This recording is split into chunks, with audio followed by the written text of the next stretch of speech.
Hello friends, welcome to railway apprentice academy. ఈ వీడియోలో మనం ముఖ్యంగా మాట్లాడుకునేది 5వ తారీఖు కోర్టు కేసు ఎందుకు జడ్జిమెంట్ ఇవ్వలేదు, అలాగే 22 ఫైనల్ జడ్జిమెంట్ ఉంటుందా ఉండదా, అలాగే సిసిఏ కట్ ఆఫ్ గురించి కూడా మాట్లాడుకుందాం ఫ్రెండ్స్. విత్ ప్రూఫ్తో మనం మాట్లాడుకుందాం. ఫస్ట్గా అసలు 5వ తారీఖు జడ్జిమెంట్ ఎందుకు ఇవ్వలేదో మాట్లాడుకుందాం ఫ్రెండ్స్. మీరు ఇక్కడ చూసినట్టయితే ఫ్రెండ్స్, ఇది ప్రేయర్ ఫ్రెండ్స్. ఇందులో ఓల్డ్ సిసిఏ వాళ్ళు అడిగారు ఫ్రెండ్స్, ఓన్లీ సిబిటిలో తెచ్చుకున్న స్కోర్తో మాత్రమే మెరిట్ లిస్ట్ తయారు చేయాలి అని అడిగారు ఫ్రెండ్స్ వాళ్ళ ప్లేయర్లో. ప్రేయర్ అనేది ఏంటంటే కేసు వేసింది ఎందుకు వేసారు అనేది ప్రేయర్ ఫ్రెండ్స్. మీరు చూసినట్టయితే consider only merit list obtained in CBT computer based exam for merit list and pass అనేది వాళ్ళు అడిగారు ఫ్రెండ్స్. 5వ తారీఖు ఫ్రెండ్స్ ఓల్డ్ సిసిఏ వాళ్ళు ఒక ఎవిడెన్స్ అయితే కోర్టులో సబ్మిట్ చేశారు ఫ్రెండ్స్. అదేంటంటే వెస్ట్రన్ రైల్వే నుండి వచ్చిన ఒక కాన్ఫిడెన్షియల్ నోటీస్ ఫ్రెండ్స్. ఆ నోటీస్లో రైల్వే వాళ్ళే ఒప్పుకున్నారు ఫ్రెండ్స్, సిసిఏ వాళ్ళకి ఇల్లీగల్గా 100% వేస్తున్నారు ఎస్ఎస్సీలు డబ్బులు తీసుకొని, అది చూసుకోండి అని అఫీషియల్గా వాడే ఒప్పుకున్నాడు ఫ్రెండ్స్. అది 5వ తారీఖు కాన్ఫిడెన్షియల్ నోటీస్ని కోర్టులో సబ్మిట్ చేయడం జరిగింది. దానివల్లే కొద్దిగా జడ్జిమెంట్ లేట్ అయింది ఫ్రెండ్స్. ఇదే నోటీస్ ఫ్రెండ్స్. ఈ నోటీస్లో మీరు చూసినట్టయితే రైల్వే వాడంతట వాడు కాన్ఫిడెన్షియల్ నోటీస్ అని అఫీషియల్గా రిలీజ్ చేశాడు ఫ్రెండ్స్. ఇందులో వాడే ఒప్పుకున్నాడు ఫ్రెండ్స్, ఎస్ఎస్సీలో ఇలాగ డబ్బులు తీసుకొని సిసిఏ స్టూడెంట్స్కి 100% చేస్తున్నారు, అది ఇల్లీగల్, కరప్షన్ జరుగుతుంది అని వాడే నోటీస్ వదిలాడు ఫ్రెండ్స్. దానివల్లే ఇప్పుడు ప్రాబ్లం అవుతుంది ఫ్రెండ్స్ రైల్వేకి. ఇందులో మీరు చూసినట్టయితే ఫ్రెండ్స్, నేను మీకు క్లారిటీగా చూపిస్తాను చూడండి ఫ్రెండ్స్. ఇక్కడ certificate plays a vital role in getting the job in railway that gives an opportunity and a chances of corruption as candidate are ready to pay through unfair means for getting the maximum score in exams and certification. దీని అర్థం friends, ఒక CCA క్యాండిడేట్కి certificate చాలా important job రావడానికి. దానికోసం CCA candidates ఏంటంటే వాళ్ళ పై ఆఫీసర్లకి లంచం ఇవ్వడానికి కూడా రెడీ అవుతున్నారు, మ్యాక్సిమం స్కోర్ అప్టైన్ చేయడానికి అని దీని అర్థం ఫ్రెండ్స్. ఇది రైల్వే వాడు అఫీషియల్గా వెస్ట్రన్ రైల్వే వాడు వదిలాడు ఫ్రెండ్స్ నోటీస్, కాన్ఫిడెన్షియల్ నోటీస్ అని.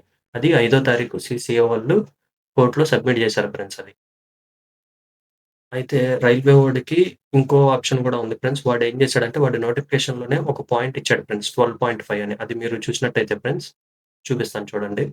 కోర్టులో ఏంటంటే ఫ్రెండ్స్, రైల్వే తరపు లాయర్ ఒకే మాట చెప్పాడు ఫ్రెండ్స్, ఒకే విధంగా వాదిస్తున్నాడు. అదేంటంటే ప్రేయర్లో వాళ్ళు ఏమడిగారు, సిబిటి స్కోర్ని మాత్రమే మెరిట్ లిస్ట్ లాగా చెయ్యాలి అని అడుగుతున్నారు కదా ఫ్రెండ్స్. అయితే రైల్వే తరపు లాయర్ అయితే నోటిఫికేషన్లో ఈ 12.5 అనే పాయింట్ని బాగా చూపిస్తున్నాడు ఫ్రెండ్స్. దీని అర్థం ఏంటంటే ఎన్ఏసీ కానీ సిబిటి కానీ ఏది హైయెస్ట్ అయితే మేము అదే కన్సిడర్ చేస్తామని నోటిఫికేషన్లో ఆల్రెడీ మెన్షన్ చేసాం. వీళ్ళు కేసేయడానికి కారణం ఏంటంటే వీళ్ళు సిబిటి మీదే మెరిట్ బేస్డ్ మీద తీసుకోమంటున్నారు, కానీ మేము అది ఆల్రెడీ నోటిఫికేషన్లో మెన్షన్ చేసాం. అది ఎన్ఏసీ కానీ సిబిటి కానీ ఏది హైయెస్ట్ అయితే అది మేము తీసుకుంటామని, దీనికి కేసు వేయాల్సిన అవసరం లేదని రైల్వే తరపు లాయర్ అయితే ఆర్గ్యుమెంట్ ఇచ్చాడు జడ్జికి. ఇది మరి ఏమవుతుందో లేదో చూడాలి ఫ్రెండ్స్. ఇంకా నెక్స్ట్ వచ్చేసేసి ఫ్రెండ్స్, అసలు 22వ తారీఖు మనకి జడ్జిమెంట్ వస్తుందా రాదా అనేది మాట్లాడుకుందాం ఫ్రెండ్స్. ఇందులో మీరు చూసినట్టయితే ఇక్కడ ఏమని వస్తుంది ఫ్రెండ్స్, పెండింగ్ సిబిఏ అంటే ఏంటో ముందు ఫస్ట్ మనం తెలుసుకుందాం ఫ్రెండ్స్. ఇదిగోండి ఫ్రెండ్స్, మీరు చూసినట్టయితే ఇక్కడ పెండింగ్ సిబిఏ అంటే ఏంటో ఇక్కడ మనం సెర్చ్ చేసాం ఫ్రెండ్స్. అందులో ఏంటంటే court reserved for its judgement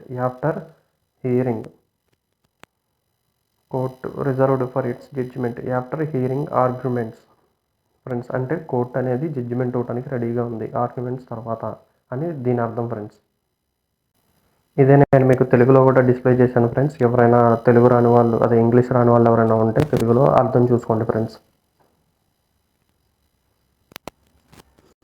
ఇప్పుడైతే మీరు చూసినట్టయితే 22వ తారీఖు జడ్జిమెంట్ వస్తుందా రాదా అనేది మనం చెప్పలేం ఫ్రెండ్స్. ఎందుకంటే 22వ తారీఖు అసలు తెలంగాణ కోర్టుకి సెలవులు ఇచ్చేసారు ఫ్రెండ్స్. మీకు క్యాలెండర్ చూపిస్తాను చూడండి ఫ్రెండ్స్, తెలంగాణ కోర్టు క్యాలెండర్ చూపిస్తాను. ఇది తెలంగాణ కోర్టు క్యాలెండర్ ఫ్రెండ్స్. ఇందులో మీకు బ్లూగా హైలైట్ చేసినవన్నీ తెలంగాణ కోర్టుకు ఉన్న అఫీషియల్ సెలవులు ఫ్రెండ్స్. ఇక్కడ చూసినట్టయితే తెలంగాణ హైకోర్టులో మీకు సమ్మర్ హాలిడేస్ నడుస్తున్నాయి ఫ్రెండ్స్. 7వ తారీఖు నుండి మే 7 దగ్గర నుండి జూన్ 5 దాకా సమ్మర్ హాలిడేస్ ఫ్రెండ్స్. మనకేమో ఇది జడ్జిమెంట్ రిజర్వ్ డేట్ ఎప్పుడు ఫ్రెండ్స్, 22వ తారీఖు. మరి 22వ తారీఖు జడ్జిమెంట్ వస్తదా? రాదా? అనేది మనం ఎవరం చెప్పలేం ఫ్రెండ్స్. వాళ్ళు ఎప్పుడు జడ్జిమెంట్ ఇస్తారు ఏంటి అనేది ఇంకా మ్యాక్సిమం వాయిదా పడిపోయిద్ది అని నేను అనుకుంటున్నాను. ఎందుకంటే సెలవు రోజు ఎవరు స్టాఫ్ రారు ఫ్రెండ్స్ కోర్టుకి. కోర్టుకి రానప్పుడు జడ్జిమెంట్ ఎలా వస్తుంది ఫ్రెండ్స్? ఇంకా నెక్స్ట్ వచ్చేసేసి సీసీఏ కట్ ఆఫ్ ఫ్రెండ్స్. మనం ఎప్పటి నుండో మాట్లాడుకుంటున్నదే. ఇప్పుడు సీసీఏలో ఏంటంటే క్యాస్ట్ రిజర్వేషన్ అనేది లేదు ఫ్రెండ్స్. మనకి మెరిట్ సిఈబిఈటి ప్లస్ ఎన్జేసి 2 కలుపుకొని ఫ్రెండ్స్, మొత్తం అంతా కలుపుకొని కనుక ఒక 60, ఏ క్యాస్ట్ అయినా అవ్వనివ్వండి, యూఆర్ కానీ, ఓబీసీ కానీ, ఎస్సీ కానీ, ఎస్టీ కానీ ఏదైనా అవ్వనండి, 2 కలుపుకొని కనుక ఒక 60 కనుక వచ్చినట్టయితే ఫ్రెండ్స్ వాళ్ళు సేఫ్లో ఉన్నట్టే. అలానే కట్ ఆఫ్ 60 అని చెప్పలేం, ఎందుకంటే కట్ ఆఫ్ ఇంకా తగ్గిద్ది, ఫేక్ సీసీ వాళ్ళు కూడా ఉన్నారు కాబట్టి.